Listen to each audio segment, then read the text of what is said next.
నేను మీకు ఒక ప్లేస్ చూపించాను ఇంతకుముందు వీడియోలో, ఇప్పుడు ఇంకొకటి చూపించబోతున్నాను. అరే ఇన్ని ఉన్నాయని అంటే నేను ఎప్పుడు టూర్ వేసినా ఇటే వచ్చేదాన్ని. ఇది చూడండి, అయ్యయ్యో పడిపోయింది. సైట్ రండి, ఇంకొకటి చూపిస్తా. అంటే బాగా పండిపోయింది అనమాట. ఇంతకీ ఏం పండిపోయింది రిబ్బు అనే కదా కింద పడేలా ఉన్నాను. ఇది చూసారా, చీడికాయలు. ఇదిగో. సో ఇక్కడ ఎన్ని చెట్లు ఉన్నాయంటే అన్నీ అవే, మొత్తం అవే. సో ఇక్కడ వీళ్ళకి జీవనాధారం కూడా అదే. అంటే ట్రైబల్ తిన్నామా, నేను ఎప్పుడు ట్రై చేయలే, బట్ ట్రై చేద్దాం.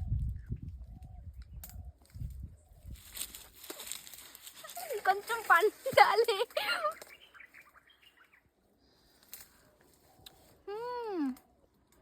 ఏ నైస్, బాగుంది. కాకపోతే ఏం తెలుసా, ఇక్కడ ఒకళ్ళు తెంపుకున్నా సరే తినొచ్చు, బట్ ఇక్కడే వదిలి వెళ్ళిపోవాలి. ఎందుకనంటే వాళ్ళు జీడి తీసుకొని దాన్ని అమ్ముకుంటారు కదా, అందుకని.